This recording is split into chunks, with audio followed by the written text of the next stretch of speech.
Dear students, welcome to online classes on programming language using C.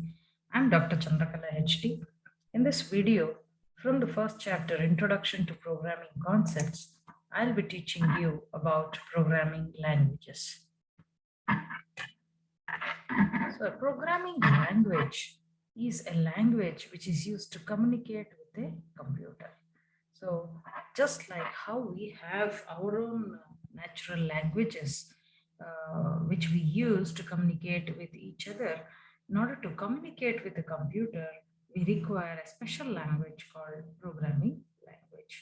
ನಾವು ಹೇಗೆ Kannada English Hindi ಈ ಥರ ಲ್ಯಾಂಗ್ವೇಜಸ್ ಅಲ್ಲಿ ಮಾತಾಡ್ತೀವೋ ಅದೇ ಥರ ಕಂಪ್ಯೂಟರ್ ಜೊತೆ ಮಾತಾಡೋದಕ್ಕೆ ಪ್ರೋಗ್ರಾಮಿಂಗ್ ಲ್ಯಾಂಗ್ವೇಜಸ್ ಬೇಕಾಗುತ್ತೆ. So why programming languages is a computer cannot perform any task without being instructed. We have to give commands and instructions to the computer to perform any particular task. Not to give these instructions or commands to the computer, we have to write programs.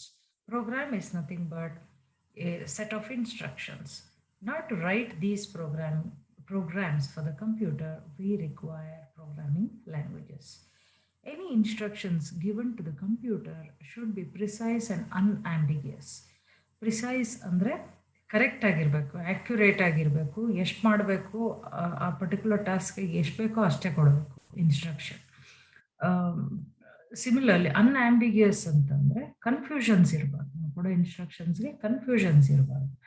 ಹಂಗೆ ಕೊಟ್ಟಾಗ execution ಕರೆಕ್ಟಾಗಿ ಮಾಡುತ್ತೆ computer hardware. So and one more thing is computer can understand only instructions written in machine language, that is zeros and ones. Since it is made of digital circuits, the computer's CPU and memory devices, they are all digital circuits and they can process only zeros and ones, in terms of zero standing for absence of signal and one standing for presence of electrical signal. So since they work according to digital signal levels, computer can understand only instructions written in machine language, that is zeros and ones. But writing a program in machine language requires a very deep knowledge about the computer's internal hardware structure and also detailing on how the data and instructions have to move from one part of the computer to another part. So writing machine language program was found to be very tedious and difficult.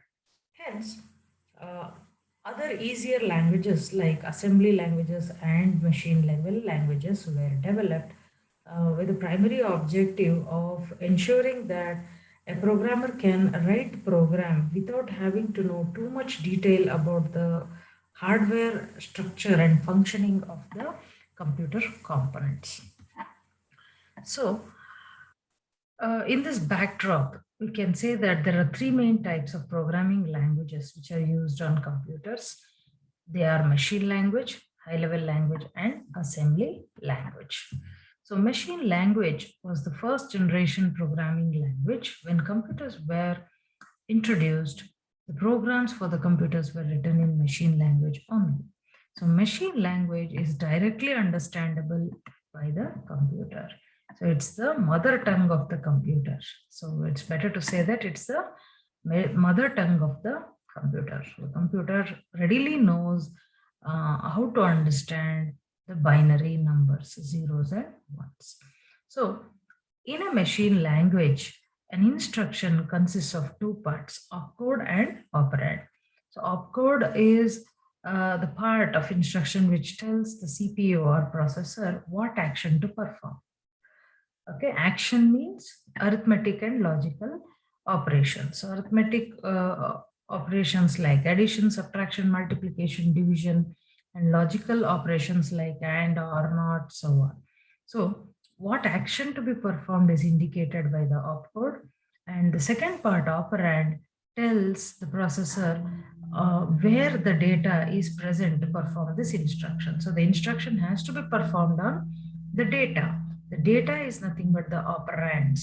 So operands and opcode form the machine language instruction. Opcode tells what action to perform. Operand tells on what data the action needs to be performed. Coming to assembly language. Assembly language is the second generation programming language.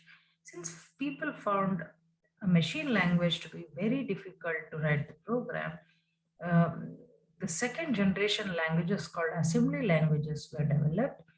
The assembly language is more readable because it consists of English like words. We call them as mnemonics as well.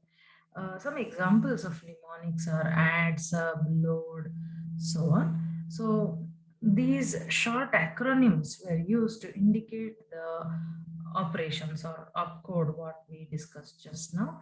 So instead of using binary values for opcodes and operands, assembly language used mnemonics to indicate these particular opcodes, and it used the names of memory locations to indicate the data. Instead of considering the binary value of the data, only the memory location name could be used in assembly language to write instruction, and the mnemonics as well were made of English words. Hence, it was easier for the programmer to write program in assembly language when compared to machine language. But the only problem was machine language couldn't be, assembly language couldn't be understood by the computer. In order to make the computer understand the assembly language, it was converted to equivalent machine language and given by a special language translator called assembler. So along with assembly language, even assemblers were developed. So the assembly language is also called as a symbolic language. It is a machine dependent language. Just like machine language, even assembly language was machine dependent. A program written for one particular brand of computer using machine language or assembly language could not be run on a computer of some other brand. So a program written for IBM computer could not be run on a Dell computer. So that's the meaning. So they were machine dependent programming languages. So the assembly language instruction contained 4 parts. The first part was label, second one was mnemonic, third was operand, and fourth was command.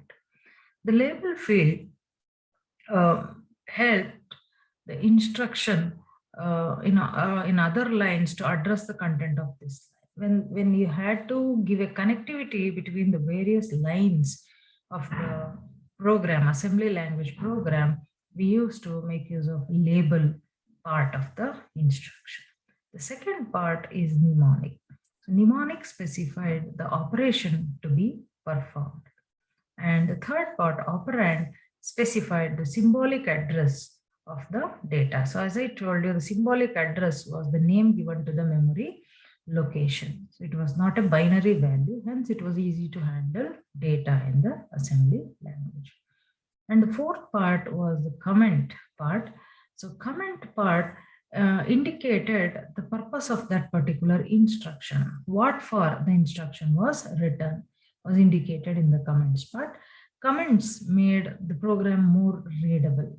So a programmer at a later stage could understand the purpose of what instructions he has written using the comments section. And a non-programmer could also understand the program better reading the comments.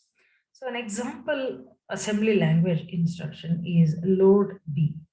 The meaning of this instruction is load the contents of location B into accumulator.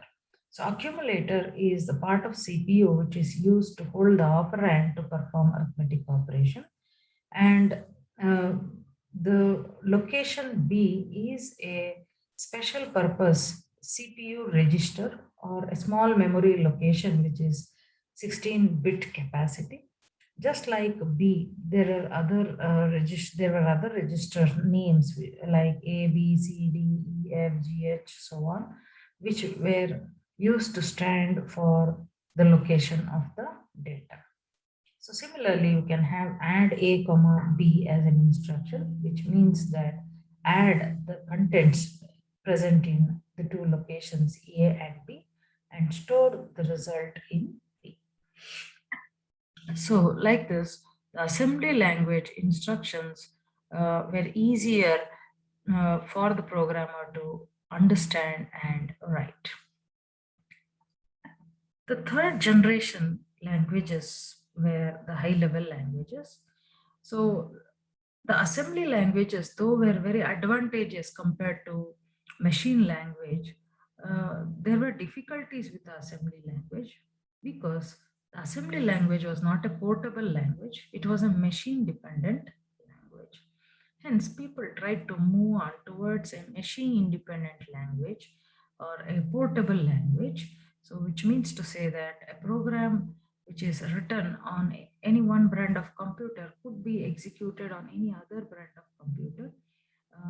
So to write such a program, the programming language should be a machine independent language. So hence many high level languages were developed as the third generation programming languages. These high level languages made use of normal mathematical symbols and English symbols which people could understand easily, but they had its own specialized syntax or what we call as a grammar. Just like any other language has grammar, the programming language will have syntax. So ಈಗ ನಾವು ಕನ್ನಡದಲ್ಲಿ ಒಂದು ವ್ಯಾಕರಣ ಅಂತ ಏನಿದೆ, ವ್ಯಾಕರಣ use ಮಾಡಿಕೊಂಡು ನಾವು ಪ್ರಾಪರ್ ಆಗಿ ಇರುವಂಥ ಸೆಂಟೆನ್ಸಸ್ನ ಫ್ರೇಮ್ ಮಾಡ್ಬೋದು ಕನ್ನಡದಲ್ಲಿ. ಅದೇ ಥರ ಹೈ ಲೆವೆಲ್ ಲ್ಯಾಂಗ್ವೇಜಸ್ಗೂ ಒಂದು ಸಿಂಟ್ಯಾಕ್ಸ್ ಇರುತ್ತೆ. ಆ ಸಿಂಟ್ಯಾಕ್ಸ್ ಪ್ರಕಾರನೇ ಸೆಂಟೆನ್ಸ್ ಫಾರ್ಮೇಷನ್ ಮಾಡಬೇಕು, ಸ್ಟೇಟ್ಮೆಂಟ್ ಫಾರ್ಮೇಷನ್ ಮಾಡಬೇಕಾಗುತ್ತೆ. So high level languages were much easier to understand and faster to execute, but they required a translation. As we all know, computer cannot understand any other language apart from machine language. So a program written in high level language had to be converted to machine language, and a special program translator called compiler was also developed along with high level language in order to convert high level language programs into machine language. The high level languages were numerous. In fact, they are classified according to their purpose of usage as general purpose language and special purpose languages. So some general purpose programming languages or high level programming languages were BASIC, Pascal, C, C++, Java, etc. Some special purpose languages were COBOL, Fortran, and Lisp. So general purpose languages could be used for multiple purposes, but special purpose languages could be used for only specific purposes. So some example high-level languages are Fortran. Fortran was used for scientific programming. COBOL language was used for business data processing. Lisp was used for list processing. And C was used for system programming. So C is not just a simple programming language, it was used to develop even operating systems. The Unix and Linux operating systems are written using C language. And there is yet another high level language called Prolog, which is used for artificial intelligence purpose. In the field of robotic programming, Prolog is used. ADA is used for real-time distributed systems. So distributed systems are networked systems. So internet systems, to program them, ADA is used. And to develop graphical user interfaces using object-oriented concepts, Smalltalk language is used. And for purely object-oriented programming, C++ is used. Similarly, we have the newer languages like Java, Python, PHP, which are used to develop internet applications and server-side applications as well. So this was about the three types of programming languages: machine language, assembly language, and high-level language. Thank you.